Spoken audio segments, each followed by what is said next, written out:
Está Alejo Costa con nosotros, que es el economista jefe de Max Capital. Ahí lo tenemos ya en línea. Ahí está, Alejo Costa de Max Capital. Alejo, un placer. ¿Cómo estás? Buen día. ¿Cómo andan, Pablo? ¿Todo bien? Muy bien, muy bien. Alejo, vos sabés que, mira, lo tenía preparado, me olvidé de presentarlo. Nosotros a Alejo lo entrevistamos a fin de marzo. Sí. En este programa. Y hablábamos del futuro acuerdo con el Fondo Monetario y fue una entrevista larga, como 40 minutos, Alejo, te tuvimos. Me acuerdo. Una frase que uno como editor se ve que invocó la frase justa, porque hay que escuchar 40 minutos y después sacar una frase. Y la frase era, si se libera el tipo de cambio podemos tener apreciación. El tipo de cambio... Me acuerdo. ¿Te acordás, no? Me acuerdo. Y bueno, y un poco fue lo que se dio. Exacto. Tuvimos las dos cosas, ¿no? Me parece que es parte de lo que implica tener un tipo de cambio más flotante. Tuvimos cierta depreciación inicial, después una apreciación, y ahora es como que los flujos se vuelven más relevantes para determinar un poco esa volatilidad. Sí, hoy estamos dominados por los flujos, claramente. O sea, hoy es un momento donde entran muchos dólares del campo, esto era previsible, y la gente ve que el dólar está tranquilo y dice, no voy a correr a comprar dólares. Y muchos se quedan en pesos, ¿no? Sí, y un poco en ese momento cuando hablamos no sabíamos cómo iba a ser el esquema, pero la novedad después terminó siendo el tema de las bandas. Y bueno, como muchas veces explica José Luis Daza, el viceministro, las bandas en sí tienden a generarte un incentivo a que flotes, pero más que nada en el centro de la banda, porque los incentivos a estar largo dólar en el tope son malos y los incentivos a estar largo pesos en la parte baja son malos. Entonces, un poco se dio, creo que lo que esperábamos, dado cómo es el mecanismo y la implicancia que naturalmente tienen las bandas. Más allá que después, obviamente, el gobierno, creo que en el cambio que hubo de esquema, fíjate que cuando uno lee el reporte del FMI, tiene una sensación distinta a la que quizás después tiene el gobierno. El FMI pareciera decirle al gobierno, abandona el ancla cambiaria y adopta una ancla monetaria, y el gobierno todavía sigue muy apegado al ancla cambiaria. Le cuesta hacer ese switch, creo que se sienten más cómodos. Lo cual es natural, digamos. Depende obviamente del policymaker, del que está del otro lado, con qué cosa se siente más cómodo. Pero todavía está muy asociada a la idea de que hay un ancla cambiaria. De hecho, a veces lo dicen. Y uno dice, bueno, pero si tenés un tipo de cambio flotante, no debería ser un ancla. Claro. Correcto. Sí, a ver, bueno.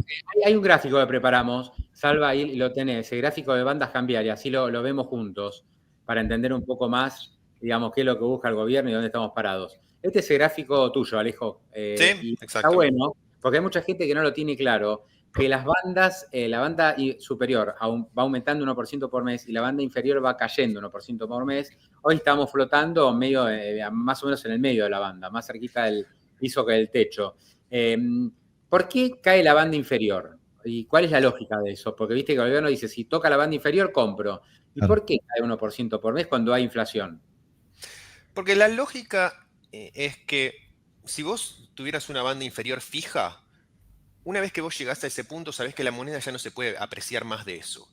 Entonces tendrías que compensar al que quiera estar a ese nivel en pesos con una tasa de interés muy alta. En cambio, si vos tenés una banda que se va deslizando hacia abajo, sigue existiendo la chance de que se aprecie aún más en términos nominales y no necesitas una tasa de interés tan alta. Es real que igual, a medida que te acercás a esa banda, lo lógico es que el tipo de cambio vuelva, porque ¿qué es lo que también te están diciendo? Te están diciendo, mira, cuando toques la banda, yo voy a salir a comprar dólares y voy a tirar pesos a la calle que no voy a esterilizar, porque acordémonos que las intervenciones son no esterilizadas en los dos lugares. Eso implica que los pesos que absorbés o que expandís en el caso de la parte baja quedan en el mercado. Entonces, lo lógico en realidad es que cuando vos llegues a ese nivel, digas, bueno, en realidad llegué al nivel que quería llegar en términos de tipo de cambio, ahora puedo bajar un poco las tasas de interés, va a ocurrir endógenamente. Por eso el gobierno dice las tasas son endógenas. Voy a expandir esos pesos y voy a, implícitamente va a bajar la tasa. Pero bueno, como te decía, la banda baja para generarte más incentivos a hacer carry en pesos, incluso cerca de la banda. Sí, el gobierno, Alejo, ya lo podemos sacar este gráfico. Sí. El gobierno da la sensación que no tiene mucho apuro por salir a a defender, digamos, a comprar dólares y a acumular reservas, que era lo que uno veía al principio, ¿no? Que este acuerdo lo que buscaba era que se incrementen rápidamente las reservas. Digamos, lo que se está privilegiando ahora es que baje la inflación más rápido a partir de una caída del tipo de cambio. ¿Cómo lo ves? Sí, yo creo lo hablamos cuando hablamos en ese momento. Yo solía trabajar en el FMI y el FMI suele mirar la expansión monetaria en base a lo que se llama esa meta de activos internos netos, que básicamente es la diferencia entre base y reservas. Entonces te dice, mira, vos podés expandir base solamente si tenés dólares atrás, si comprás dólares. Y esto está anclado en una lógica relativamente antigua, más monetarista, de que si alguien te vendió los dólares y se quedó con los pesos, debe ser porque los quiere. Bueno, el gobierno evidentemente duda de eso, porque lo que está pensando es, sigue habiendo algunas restricciones, particularmente sobre las compañías. La compañía que te vende los dólares quizás no quería esos pesos, quizás en realidad quería quedarse con los dólares, pero está sujeta a una regulación que le implica... Está obligado a liquidar. Exacto, está obligado a liquidar.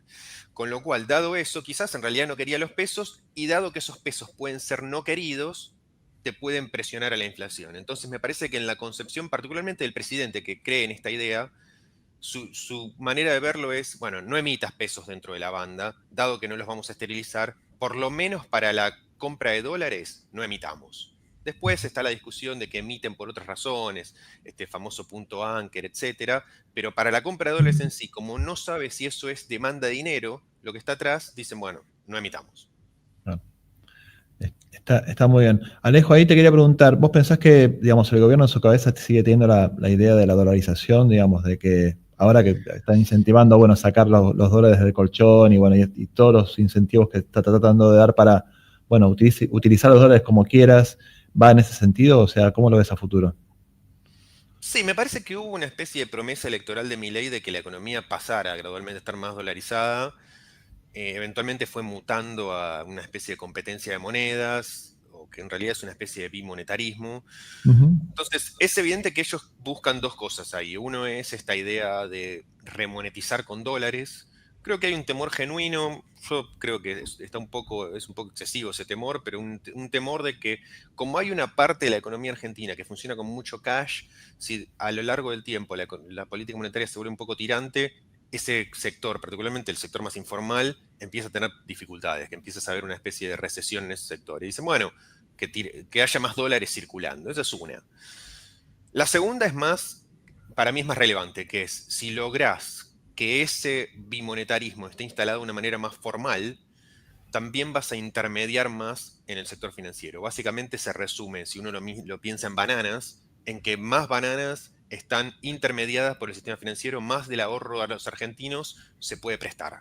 Me parece que ahí hay un objetivo del gobierno, que es que aumenten los depósitos en dólares, que más de esos depósitos se presten y de esa manera estimular el crédito en dólares particularmente y estimular también la actividad, obviamente.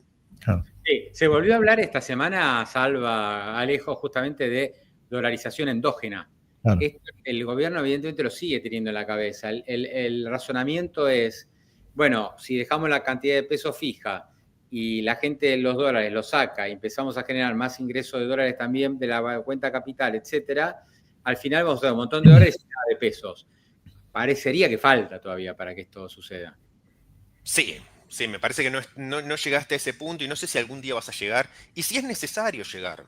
O sea, Perú empezó en un camino similar, por ejemplo, en el cual al principio se usaban más los dólares y después terminaste en que el sol en realidad se termina usando más que el dólar. Entonces, no sé si es necesario llegar, pero por lo menos creo que la idea es que esté la opción disponible sobre la mesa y que si el argentino busca eso, lo puede hacer. Obviamente, ¿qué tenés? Un riesgo hacia adelante que es un riesgo más electoral. Parte del problema es que Velarde en Perú está hace 1000 años en el Banco Central y acá, cada vez que hay un cambio de gobierno... Claro, exacto. Si tuviéramos la misma lógica de mantener al presidente del Banco Central y Bausili fuera eterno, no sé si quiere eso, Santiago, pero si fuera eterno, sería más fácil generar ese bimonetarismo y que eventualmente en realidad el peso y el dólar la gente esté casi indiferente. No, falta mucho, ¿no? Porque Bausili, de hecho, es parte del riñón del equipo económico. Por supuesto, o sea, por supuesto. Ni siquiera se puede decir que Bausili es independiente, pero lo puso Milei. No, Milei, Bausili y Caputo. Por supuesto, Entonces, hoy falta tenemos ese esquema. un largo trecho todavía para eso. Totalmente.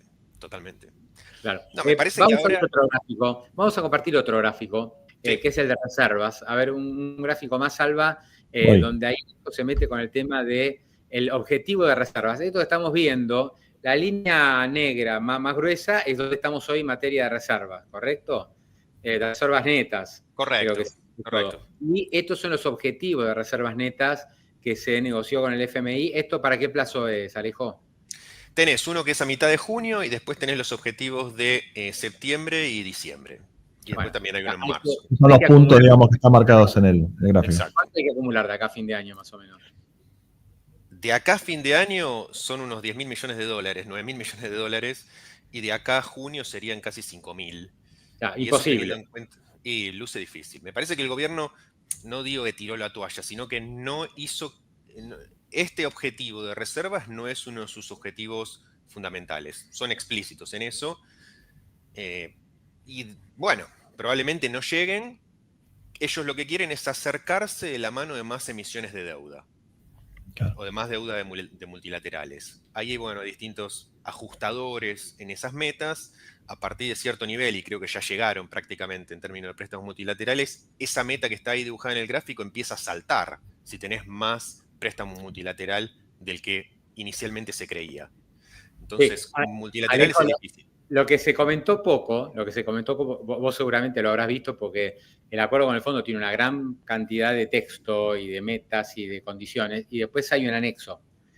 Y en el anexo figura muchas metas que tiene que cumplir Argentina de acá al 2030. No es un acuerdo que se limita a los próximos 9 meses, o a este gráfico que estamos viendo ahora. No entonces, creo que hay que acumular como 80.000 millones de dólares de reservas hasta el 2030. O sea, cambia totalmente. Más allá del programa, tienen ciertas proyecciones en términos de balance de pagos que son relativamente generosas en términos de acumulación de reservas y que las necesitas en los programas, cuando el fondo arma sus programas, porque el fondo tiene que mostrar que eventualmente Argentina le va a poder pagar. Claro. Le tiene que mostrar al directorio que eventualmente se va a poder pagar. Claro. Algunas de esas proyecciones, te soy honesto, Pablo, son un poco... no son muy transparentes y un poco... ¿De dónde salen? Ingeniería reversa. Veo que lo armamos para que diera. Ya lo podemos sacar este gráfico, Salva. Claro, salvo que, bueno, el tema vaca muerta y los gasoductos y todo lo... Ahora, uno dice 5 años y 80.000 paros, no son 5 años, pero en los últimos 5 años acumulamos 0. Claro. O sea, Argentina fue incapaz de acumular reservas. Sí, ahí me parece, Pablo, está la cuestión del sector energético, que está claro que eso es, no te digo fácil de predecir, pero es lo más fácil de entender de la capacidad de aumentar exportaciones, pero después está todo lo que vos decías antes de que empezáramos la nota, que es una agenda de desregulación que de la mano de hacer más fácil el comercio internacional y eliminar barreras no arancelarias, también hace que el exportador sea más competitivo. Entonces, necesitas que el resto de la economía también sea más competitiva, por lo menos la que puede exportar. Si vos mirás los 90 tuviste algo de eso, tuviste un sector industrial exportador donde las exportaciones crecieron. La típica queja kirchnerista es, bueno, pero el valor agregado a la industria local bajó. Bueno, pero la parte que era más productiva, que eran las exportaciones, subió. A ese esquema vamos. Eso es lo que necesita la economía. Claro, ese es el otro, ¿no? O sea, acá estamos con un modelo, ya lo dijo Caputo, lo volvió a reiterar ahora en el IAE, dijo, olvídense el tipo de cambio alto, Argentina va a tener tipo de cambio bajo, esto llegó para quedarse, este es nuestro modelo, y esto es lo que va a suceder porque aparte vamos a ser exitosos. Alejo, ahí es la gran cuestión, ¿no? ¿Cómo te acomodás a este nuevo tipo de cambio y qué sectores van a poder subsistir, cuáles no? Yo hablaba hace un ratito de sectores que se ven obligados a bajar precios porque en dólares quedaron carísimos, entonces tienen que bajar precios porque es la única manera. Hay otros que pueden convivir con un dólar apreciado porque venden servicios y no tienen tanta competencia. Y después hay sectores muy competitivos, minería, por ejemplo. O sea, hay toda una gran reconfiguración, ¿no? De quiénes ganan y quiénes pierden. Totalmente. No sé cómo...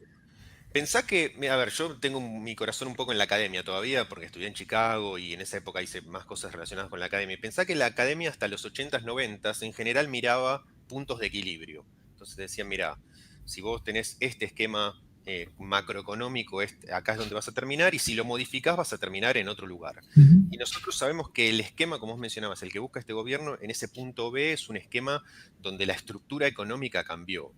El research académico de los últimos 20 años trata de entender esa transición de A a B, y lo difícil que puede ser a veces, lo que implica en términos de ciertas industrias que cierran y otras que abren, el sector servicios que se empieza a expandir o contraer, trabajadores que tienen que reentrenarse.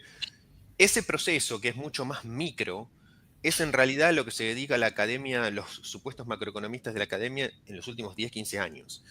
Y sabemos que es duro. Sabemos que probablemente sea más eficiente para el país, y ahí creo que no hay una discusión, o por lo menos no hay una discusión, me parece, entre economistas más serios, pero también somos conscientes de que una persona que quizás estaba trabajando, vamos a algunos casos típicos, el sector automotriz, el sector metalúrgico, sectores que les cuesta mucho ser competitivos comparados con China, por ejemplo. Claro. Esos sectores se tienen que reinventar y o bien aumentar el nivel de capital que tienen, básicamente robotizar su producción, con lo cual implica que dejan muchos trabajadores en la calle, o bien algunos desaparecen. Sí, Alejo, en una charla que tuvimos esta semana, vos diste un ejemplo un poco fuerte. Déjame que no sé si lo voy a decir públicamente, que es real, pero que es complejo, ¿no? Vos decías, y por ahí, perdón, que comento esto, digo, por ahí la persona que hoy está trabajando en una fábrica de Tierra del Fuego tiene que ir a un bar en la zona de Vaca Muerta y atender el bar. Porque y un poco ahí están los dólares, ahí está la competitividad. Es claro, fácil decirlo, es muy difícil implementarlo, por supuesto. Es un ejemplo extremo, ¿no?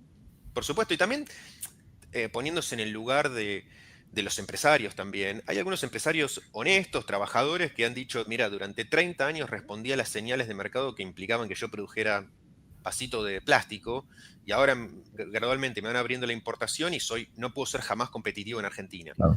Es dificilísimo porque esa persona puso su capital, su esfuerzo, y ahora le decís, no, mira, vos en realidad en este nuevo esquema no cuajás, no va. Es difícil, para el trabajador también lo es, y como vos decías, pasar de un lugar al otro para el trabajador, y el caso de Tierra del Fuego es uno muy claro, porque sabemos que es un sector que hoy básicamente lo que hace es, para darle empleo a un grupo relativamente chico de empleados, que de nuevo, digamos, de corazón, es gente que trabaja y que no tiene la culpa, digamos, de ese cambio que se tiene que dar, pero la realidad es que terminamos subsidiando, pagando precios de electrónicos más altos en todo el país. Sabemos que en algún momento se va a terminar eso. Y esa reasignación de trabajadores es dura. Es compleja y hay mucha fricción. Yo hablaba con el dirigente de la UOM, ¿no? Se llama Oscar Martínez, me acuerdo, porque igual que el de actor, que está en la UOM en Río Grande. Yo le pregunté cuántos empleados hay en la industria, de la industria metalúrgica están trabajando en Tierra del Fuego. Me dijo 8.000. Yo pensé que me iba a decir 30.000. O sea, claro, evidentemente tenía un poco desfasado. Bueno, son 8.000, es mucho, ¿no? Son 8.000 familias, no digo que no. Por supuesto. Pero no podés mantener un régimen por 8.000 familias que están ahí. Ahora, no sé cuántos se van a poder reinventar, y es cierto que además hay todo un derrame. Gente que maneja un taxi, que lleva el kiosco de la esquina, ¿no? O sea, hay toda una cantidad de gente que labura alrededor de esa fábrica, además de empleo directo. De hecho, uno de los costos más escandalosos es que en general se usa el puerto de Buenos Aires, con lo cual el flete va y vuelve desde Buenos Aires a la Tierra del Fuego, y después vuelve al centro del país. Es un poco delirante el esquema, pero es verdad, digamos, son familias y gradualmente esa gente va a tener que reinventarse. Fíjate que igual el gobierno no es que desarma el esquema de la noche a la mañana. De hecho, la parte que está relacionada con el Congreso sigue existiendo. Lo único que hace es baja algunos impuestos para importación. Entonces, es gradual lo que están haciendo. No, y hay que ver cómo se reacomodan algunos productos, ¿no? Porque creo que se habilita el courier, por ejemplo, para que vos puedas importar directo producto de Tierra del Fuego. Entonces, sin intermediario, eso baja el costo. Claro, exacto. Sí. Van a seguir teniendo cierta ventaja. Correcto. Sí. Volviendo al tema reservas, ahí, digamos, el objetivo del fondo y también que se impuso a Argentina es acumulemos reservas. Esto le da más tranquilidad al inversor que tiene bonos, pues yo tengo más reservas y pasa algo, bueno, las reservas me van a ayudar para pagar la deuda. Entonces eso hace que baje el riesgo país. Claramente el gobierno necesita recuperar acceso a los mercados, pero sin acumular reservas. ¿Esto es posible? ¿Es posible? ¿Qué hay que hacer? ¿Esperar elecciones? ¿Que las elecciones legislativas den una señal para que eso suceda?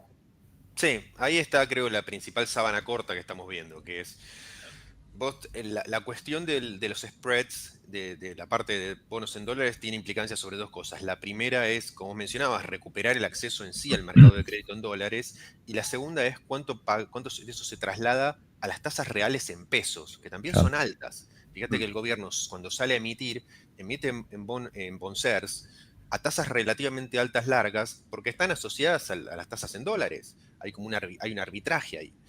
Entonces vos eventualmente necesitas bajar tu costo de financiamiento en dólares para que también te baje el costo de financiamiento en pesos en términos reales. Y hoy el inversor, cuando mira que el gobierno tiene esta decisión de no comprar dólares, y lo ve con cierto escepticismo porque no es que estás en un nivel cómodo. Partamos de la base de que las reservas netas, si vos sacás lo del FMI, siguen siendo negativas. Entonces, y el Banco Central tiene que pagar reales, el Tesoro eventualmente tiene que pagar bonos. Entonces, el gobierno les dice, tranquilos, acá el foco es bajar la inflación, hacer una buena elección, obviamente que Milei siga siendo popular, la continuidad es lo que necesitas en los precios, Sí. pero los inversores externos dicen, bueno, pero de corto plazo vos me vas a tener que pagar, ¿qué vas a hacer? ¿Vas a usar los dólares del fondo entonces para pagarme eventualmente? Entonces, hay una sábana corta ahí. Yo lo que te puedo decir más, si querés del lado técnico, es, para parecerte a un país W-, hay dos condiciones. La primera es acumular ahorro, y las reservas se relacionan con eso. La segunda es la continuidad de la consolidación fiscal. Hoy la probabilidad de default que más necesita bajar no es la de acá a 2027, la que está implícita en los bonos, te digo. Esa ya bajó muchísimo. O sea, a Milei ya le creen. Acá la duda es si Milei continúa o no y qué viene después de 2027. Entonces, las dos cosas son necesarias. Necesitas acumulación de reservas y necesitas continuidad de lo que tenemos hoy, y eso probablemente requiere que Milei siga. El mercado esperaba otra combinación, creo. Una combinación un poco más pareja entre las dos cosas, y el gobierno le está diciendo no, la parte de reservas olvídate, será por endeudamiento y nada más, por lo menos de corto plazo. Eventualmente lo veremos, pero no ahora. Por eso está resistente la baja de riesgo país, viene lento, viene lento. O sea, está bajando, pero va lento, no como Macri. Macri arrancó ya con riesgo país en menos de 400 puntos. Sí, y totalmente. Financió automáticamente los mercados, veníamos muy desendeudados, eso es cierto. Y pudo financiarse sin problema y consiguió más de 40, 50 mil palos, después no lo pudo pagar, que es otra historia. Esto arrancó distinto. Sí, sí. Es otro camino que adopta el gobierno y que, como decíamos, todo tiene trade-off, y el gobierno termina adoptando este camino y quiere convencer a los inversores de que tiene razón, y los inversores en el medio dudan. La sensación generalizada entre inversores, yo te diría que son dos cosas. La primera es, creen que dado eso, Argentina es un trade un poco más lento. Te dicen, bueno, hasta que no haya un resultado electoral favorable, es difícil pagar a Argentina mucho más caro de lo que está hoy. Eso es uno. Y el segundo punto es que, a ver, la confianza hoy por hoy es en Milei, pero es extremadamente difícil confiar en qué es lo que venga más allá. Hoy por hoy, si no tenés cierta garantía de continuidad, cuesta muchísimo. Yo creo que va a ser tan importante el dato electoral que surge de la ciudad y después las elecciones de octubre como el panorama judicial. Me parece que el tema judicial, yo creo que lo de ficha limpia, ahí intervino directamente, perdón que no hablamos más de política en este caso, pero metiste el tema también. Me parece que Milei dijo, no sirve que el Congreso la deje a un lado a Cristina, que sea el Congreso el que diga que Cristina no puede competir, lo tiene que hacer la justicia, y me da la sensación que la justicia viene acelerada. Me parece que viene acelerada, creo que es casi, te diría, inminente que la Corte se pronuncie sobre el caso Vialidad. Y ahí, bueno, claramente es relevante eso. Ojo, eso es mucho más fuerte que lo que pasa en materia electoral, creo. Un cliente me decía, en la cuestión reservas, me decía, yo quiero que a Argentina le presten una enormidad de plata, pero que no la use. O sea, y fíjate cómo esto se entrelaza con la cuestión electoral. La cuestión electoral puede presionar al tipo de cambio, como ha ocurrido en el pasado, dependiendo justamente de quiénes sean los candidatos, de cuánto midan, Obvio. y la posibilidad de que vos tengas que usar los dólares, lo cual para el inversor externo, como te decía, va a ser negativo, también depende de eso. Claro. O sea, Depende de esa si el dinámica. dólar va, si va al techo de la banda, ¿no? Claro, exactamente. Está muy bien. Alejo, te hago una consulta. Hablamos mucho digamos, de lo interno. ¿Cómo es digamos, el frente externo, digamos? Porque es una variable que no podemos manejar, ¿no? Pero digo, con Estados Unidos, con esta, bueno, impasse que hay con el tema de los aranceles, ¿cómo puede afectar eso a todo este plan que tiene el gobierno? Y a ver, nosotros cuando hacemos los cálculos de qué te afecta a cada activo, ves que entre 30 y 50% de la variación en los activos argentinos, bonos y acciones, es por factores externos. A veces nos olvidamos, pero Claro. está ahí constantemente presente. Hoy estamos en una especie de impasse en la cual creo que uno imagina a Trump, ¿viste el típico dibujito animado donde tiene un diablito y un angelito de cada lado? Y uno le Sí, dice sí. una cosa y otro otra. Bueno, Trump es un presidente que hoy por hoy tiene en su equipo a dos de sus principales asesores, que son Ludnik y Navarro, que están convencidos de que Estados Unidos tiene un problema por esa ventaja de la excepcionalidad americana, de poder financiarse a tasas más bajas, que le ha causado un problema el hecho de que durante años le financiaran externamente el déficit de cuenta corriente. Creo que un terrible problema conceptual tienen, pero están muy presentes en el equipo de Trump. Y hay otros grupos, otras personas en el equipo de Trump que están del otro lado y Bessent básicamente tratando de hacer equilibrio. Dependiendo de quién prevalece, vamos a un lugar en el cual ponen 300% de aranceles a China o lo bajan a 10 por 90 días. Bueno, hoy el mercado está en una especie de limbo de incertidumbre, en el cual no le queda claro hacia dónde vamos. El mercado en cierto punto había empezado a comprar mucho la idea de una estanflación, bajo la lógica de mayores tarifas de importación a nivel general van a ser muy recesivas y para colmo va a tener un impacto inflacionario. Mi sensación es que es más inflacionario que recesivo en Estados Unidos, Claro. porque creo que honestamente prácticamente ninguna compañía va a realocar o remover sus recursos para producir en Estados Unidos, fundamentalmente va a tener un impacto inflacionario. O sea que esto va a tener un rebrote. Viste que el último dato de inflación de abril dio 2,3 interanual. Estamos ahí casi en la meta de la Fed. Vos decís que hay una probabilidad de que la inflación repunte. Y si esto es así, hay que usar los dólares de colchón, que es lo que dice el gobierno. Che, usen los dólares de colchón, porque se necesitan esos dólares. La verdad que Por lo menos invertirlos, claramente. sí. Sí, hay una chance, me parece, de que la inflación repunte. La incertidumbre que se generó ya de por sí es nociva. Muchísimas compañías chicas y medianas de Estados Unidos dependen de la cadena de producción en China, y eso creo que es lo que vio Trump también para llegar a este impasse. Entonces, para Argentina, esa es la parte que me parece dura, que obviamente te genera mayor incertidumbre, te genera más aversión al riesgo y te genera una inflación de una manera relativamente permanente o duradera, más alta, con necesidad de subir tasas reales del lado de la Fed para combatir eso. Hoy por hoy el mercado lo interpreta como van a demorar más las bajas de tasas, dado que la economía tiene una chance de irse a una recesión.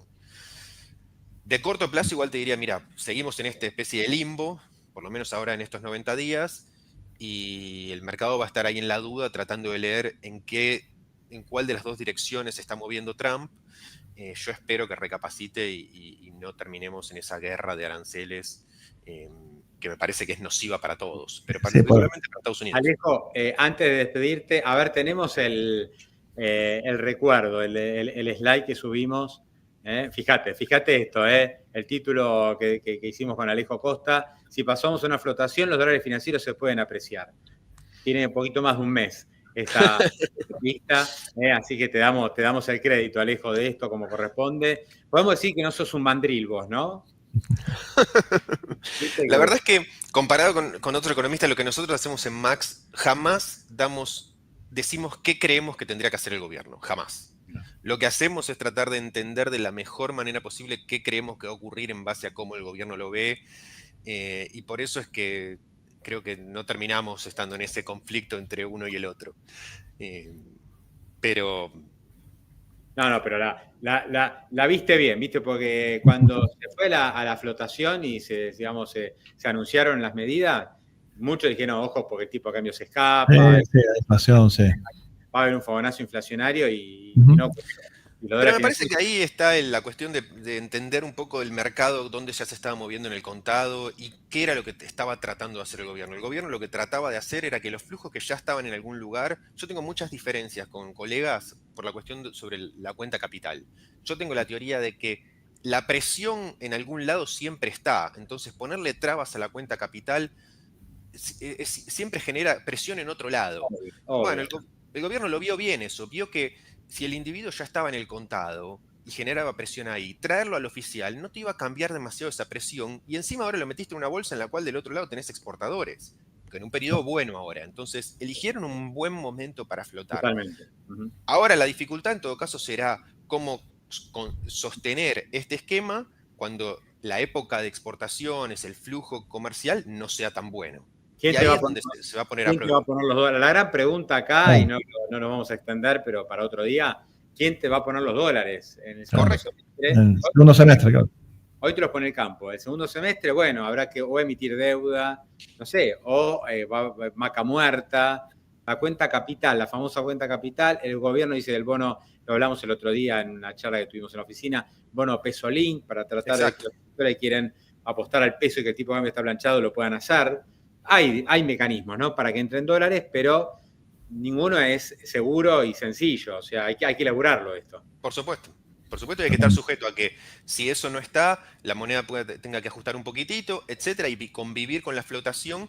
Y que quizás si tenés un tremendo flujo positivo de ese lado de la cuenta capital, al contrario, vas a una moneda aún más apreciada y tenés una cuenta corriente negativa, pero más amplia, y también convivir con eso. Es así la dinámica de cualquier país normal. Hay que ir en esa dirección. Alejo, gracias, un gran abrazo. Gracias, Salva, gracias, Pablo. Hasta luego.